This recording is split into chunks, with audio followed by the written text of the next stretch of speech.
LGBT containment efforts in media to continue.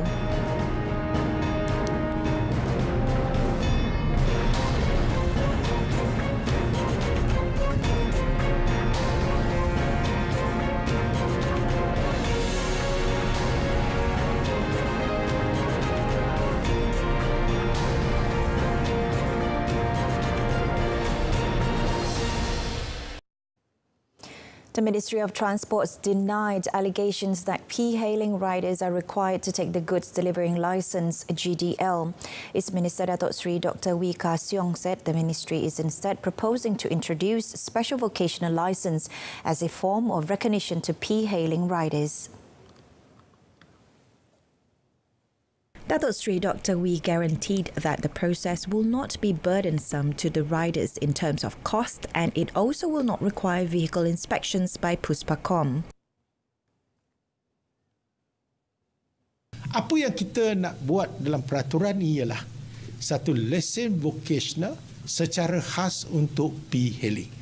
Jaminan saya, ia langsung tidak sama dengan GDL yang telah dijalankan terhadap mana-mana kenderaan empat roda ataupun mereka yang sedang membawa barangan yang mana mereka kena pergi ke IM membawa khusus khas terpaksa melalui satu proses stringent untuk mendapatkan lesen GDL ni. Ini tidak. Saya boleh bagi jaminan bahawa kita mempermudah carakan cuma untuk sekadar pendaftaran sahaja. He added it will be applied as soon as the amendments to Transport Act 1987 Act 333 is tabled and passed at the next Parliament sitting. The efforts to contain the elements of lesbian, gay, bisexual and transgender LGBT agendas promoted through films or social medias in the country will continue. According to Deputy Communications and Multimedia Minister Datuk Zahidi Zainul Abidin, the government is working closely with religious institutions towards its implementation. Baru-baru ni ada satu filem yang kita censorship tak lepas, iaitu filem Thor yang baru yang lah. Maknanya dia ada sebut tentang LGBT.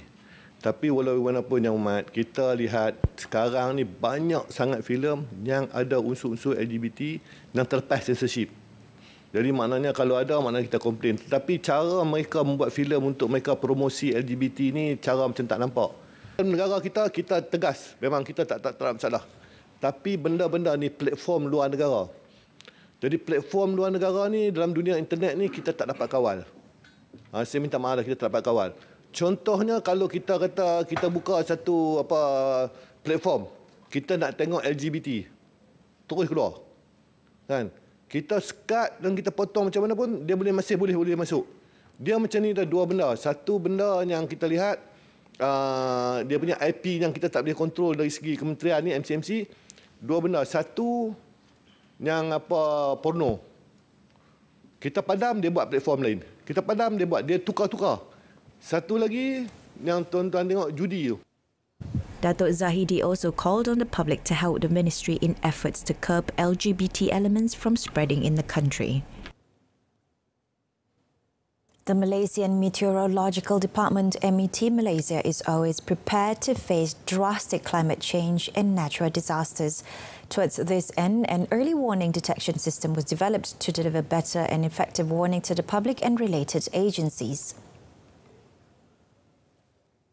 According to Deputy Environment and Water Minister Datuk Mansor Othman in a question and answer session at Parliament yesterday, researchers from National Water Research Institute of Malaysia, NAHRIM, also found an increasing pattern of rain that almost similar to the series of massive floods that hit states in the east and northern regions in 2014.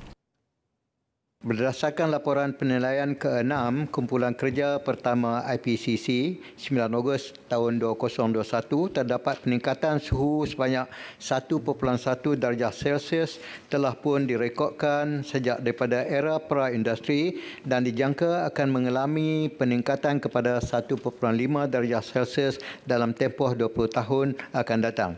NAHRIM juga telah membangunkan sistem pemodelan hidroiklim yang berupaya meramal keadaan perubahan iklim seperti hujan, suhu permulaan, evaporation dengan izin dan kandungan kelembapan sehingga tahun 2010. 84 foreigners aged between 20 to 50 years old were arrested in separate raids on 2 premises in Kuala Lumpur on Saturday. According to the Immigration Department Director, Datuk Sri Khairul Azaimi Daud, the first location was a private party in Bukit Bintang, while the second location was at a 3-story container in Brickfields.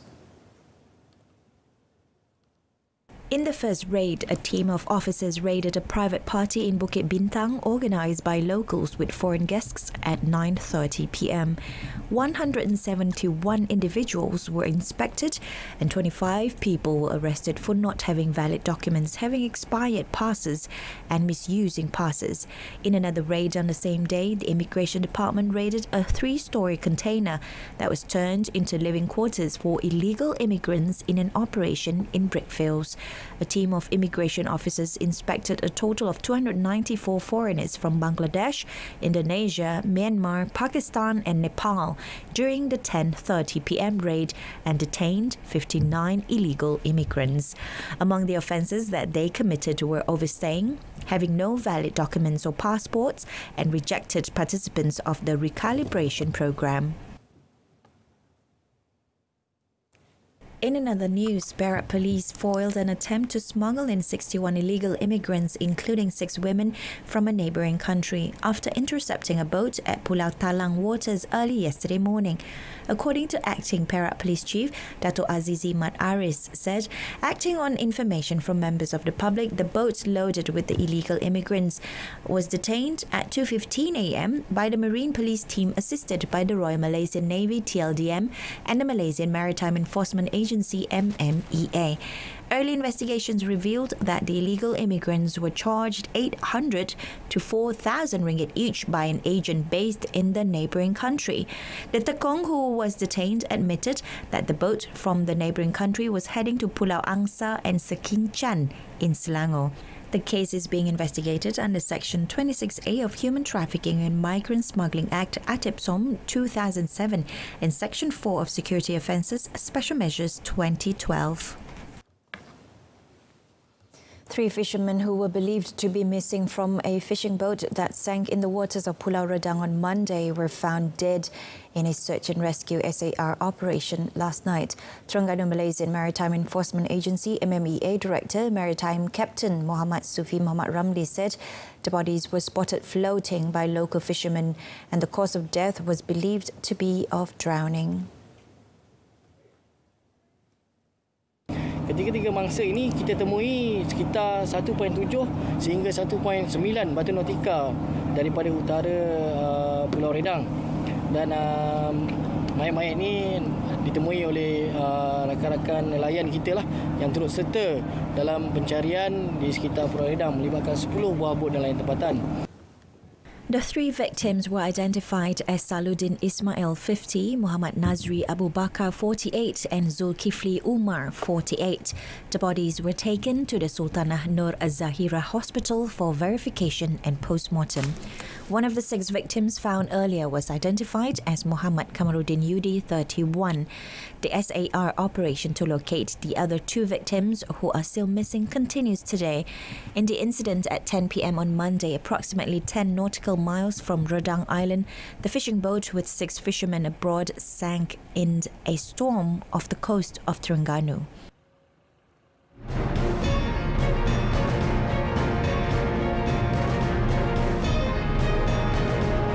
In our foreign segment, new virus detected in Shandong and Henan.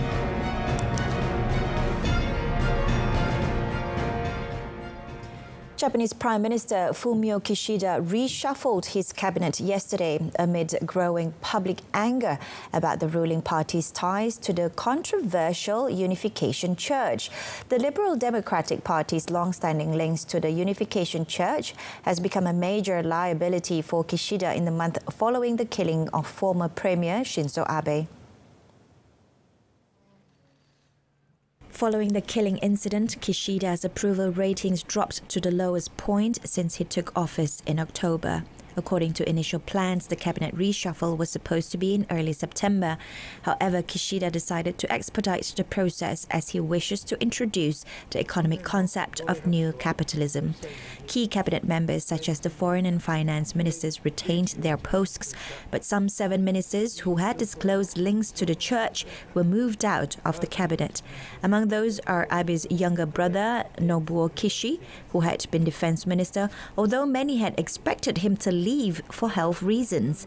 The cabinet shake-up came earlier than analysts had expected, underscoring how quickly the issue has spun into a crisis for Kishida. A new virus was detected after it had infected 35 individuals in Shandong and Henan, China. The Henipavirus virus, known as Langya or Lei is believed to have originated from animals, and researchers found that it is not transmitted from human to human. According to sources, the virus was initially detected at the end of 2018, but was officially identified by scientists last week. It was found through early contact tracing involving individuals who suffered from fever and had a history of exposure to animals. The virus was detected via swab tests conducted onto patients' throats, which involved a majority of farmers. 2 viruses from the same family group have been previously identified, namely the Hendra virus and the Nipah virus. Research shows that 26 out of the 35 infections show clinical symptoms such as fever, irritation, coughing, anorexia, myalgia, nausea, headache and vomiting. Members of the public have been advised to take precautionary measures. Ukrainian President Volodymyr Zelensky said the country will respond to the Russian shelling of town and needs to consider how to inflict as much damage on Russia as possible to end the war quickly. Ukraine said 13 people died and 10 were wounded when Russia fired rockets at Marhanets from the territory of a nuclear power plant it has captured in the Dnipropetrovsk region. The attack, he said, underlined the need for allies to supply more powerful weapons to the Ukrainian military. The war that began in February has displaced millions, killing thousands of civilians and left cities, towns and villages in ruins. Today, defense ministers of Ukraine, United Kingdom and Denmark host ministers from allied countries in Copenhagen to discuss long-term support for Ukraine, including military training, mine clearance and weapon supplies. Zelensky said he was grateful to his country's partners for understanding the safety of Ukraine and Europe depended on making sure Russia loses on the battlefield. Former U.S. President Donald Trump yesterday said he refused to answer questions during an appearance before New York State's Attorney General in a civil investigation into his family's business practices. In a statement, he cited his constitutional right against self-incrimination. Trump, his son Donald Trump Jr. and daughter Ivanka Trump had fought unsuccessfully to avoid appearing for testimony in State Attorney General Letitia James's probe. James has said her investigation uncovered significant evidence that the Trump Organization, which manages hotels, golf courses and other real estate, gave banks and tax authorities misleading financial information to obtain benefits. The Constitution's Fifth Amendment protects against self-incrimination. Trump's decision not to answer questions still could carry consequences. Should the investigation lead to a trial, jurors could take his silence into account. Politically, it also could give adversaries ammunition about whether Trump has something to hide as he mulls another run for the presidency in 2024. Firefighters were hard at work battling fire outbreaks in central Bulgaria on yesterday. Vast areas were seen plagued with fire outbreaks, with dense smoke rising and fuels burned to the ground. In Haskovo, the local fire services chairman said the wildfires are hard to contain with strong winds blowing and some areas being hard to reach for firefighters. A forestry services official said an estimated 100 hectares were damaged in the area and the fire burned rare types of oaks. About 25 firefighters and state forestry employees were on site working at extinguishing the wildfires. In Pustrovo, a small village in the locality of Stara Zagora, houses were destroyed by fire. The dry, hot weather in Europe this summer led to numerous wildfire episodes in Bulgaria and neighboring Balkan countries. As of Wednesday, Bulgaria's National Institute of Meteorology and Hydrology has the vast majority of the country, including central Bulgaria, at the maximum alert level for vegetation fires. Meanwhile, in France, wildfires tore through the Gironde region on Tuesday, turning the sky the color of flames. France, like the rest of Europe, has been struggling this summer with successive heat waves and its worst drought on record. Dozens of wildfires are ablaze across the country, including at least 8 major ones. Wildfires continued through the region yesterday, destroying homes and forcing the evacuation of more than 8,000 residents, some of whom had clambered onto rooftops as the flames got closer. In the nearby village of Hostens, police had earlier been door-to-door telling residents to leave as the fire advanced, and firefighters said more evacuations were likely. Numerous small roads and parts of a highway were closed. At least 13 vehicles and a convenience store were destroyed in an arson attack in Mexico's Jalisco state on Tuesday night following a clash between the army and a criminal gang. The clashes broke out in western Jalisco after uniformed officers broke into a meeting between drug traffickers. In retaliation, the criminals launched attacks in towns in Jalisco and Guanajuato. Mexican President Andrés Manuel López Obrador yesterday morning said there was a meeting of 2 gangs and officers from the Defense Ministry arrived. He explained that there was a confrontation and arrests made, which is what provoked the protests, the burning of vehicles. According to the Jalisco government, 1 gunman was killed and 5 others were arrested. According to the local governor's office, arson attacks were also unleashed in Guanajuato, where 2 alleged attackers were captured. Sierra Leone's leadership announced a nationwide curfew yesterday in response to violent anti-government protests that it said had caused an unspecified number of deaths, including among the security forces. The curfew was due to start at 3 p.m. local time. Crowds were seen in streets littered with burning debris and columns of smoke in the distance. A building marked as police posts appeared to have been trashed with papers scattered across the street outside. Vice President Muhammad Julde Jallo said in a video address that both civilians and security personnel had been killed, but did not say how many had died. Long-standing frustration with the government in some quarters has been exacerbated by rising prices for basic goods in the West African country, where more than half of its population of around 8 million live below the poverty line, according to the World Bank.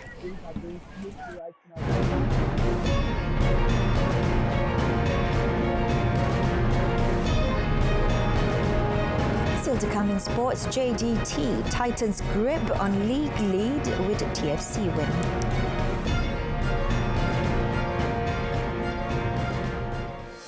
National diving and badminton athletes that poured their heart and soul in the recent 2022 Birmingham Commonwealth Games received a warm welcome at the Kuala Lumpur International Airport, KLIA, yesterday evening. The badminton champ brought back 2 gold medals, 1 silver and 1 bronze, while the diving camp bagged 3 silvers and 1 bronze for Malaysia. Memang kita harap boleh lepas semifinal lah bagi saya. Memang tak tahu berapa semifinal lah. Harap itu hurdle boleh lepas. Tapi pada masa tu memang pun jangan bagi kita diri sendiri ada itu tekanan bila sampai semifinal lah. Kita pun harap, so kita pun tahu kalau kita boleh lepas itu hurdle dekat semifinal tu, saya rasa kita boleh capai target yang lebih banyak lah buat kita. Tak adalah, I'm happy alhamdulillah. Sebab usually sampai kalau ikutkan saya ada 3 hari competition berturut-turut. So usually throughout the second day saya dah rasa penat dah, but then I tak bagi dia kacau saya punya mental. So saya cakap okay, aku kena habiskan, dan alhamdulillah sampai towards the end saya diberi kekuatan lagi untuk finish my event and dapat nombor 3. In this edition, Malaysia surpassed the target of 6 gold medals after bagging 7 golds, 8 silvers and 8 bronzes. Johor Darul Ta'zim JDT achieved their 5th consecutive victory to continue leading in the league title chase after beating Terengganu FC TFC 2-1 in a closely fought Super League match last night. In the action at Sultan Mizan Zainal Abidin Stadium in Kuala Meruz, both teams delivered a breathtaking performance, putting spectators at the edge of their seats.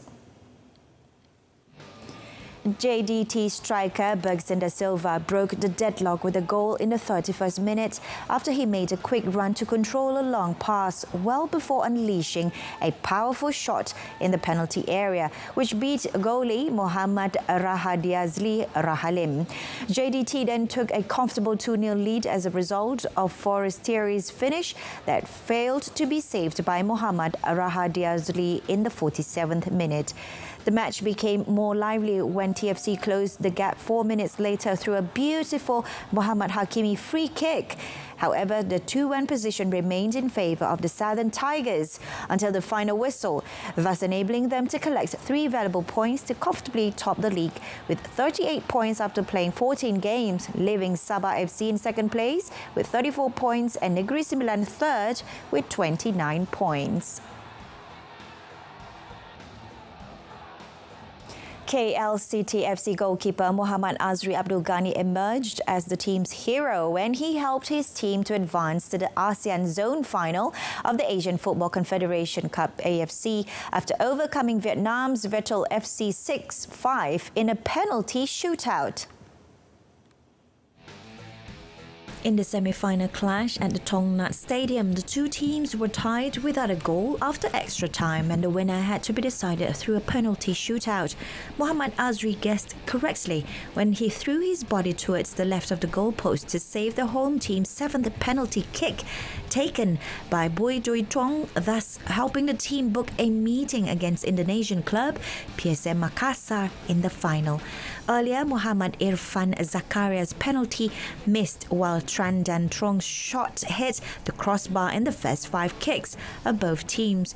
KL City's winning penalty kick was courtesy of Muhammad Akram Mahanan before Muhammad Azri brilliantly saved Doi Truong's attempt.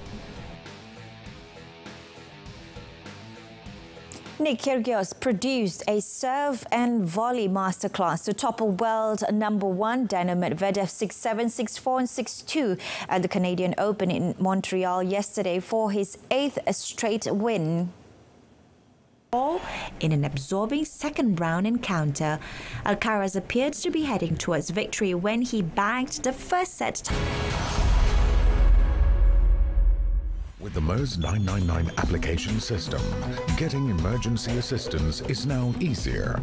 Save Me 999 Police connects the Malaysian public to the police. Save Me 999 Deaf for those with hearing or speech impairments. And Save Me 999 Blind for those with visual impairments. Download now for free on your smartphones. MERS 999 and applications make emergency calls easier. And that concludes today's updates at noon. In our top story, Transport Ministry mulls new P-hailing vocational license. Now don't forget to tune in to news at 10 later tonight. Till then, I'm Renee Fong. Thank you for watching and have a pleasant afternoon.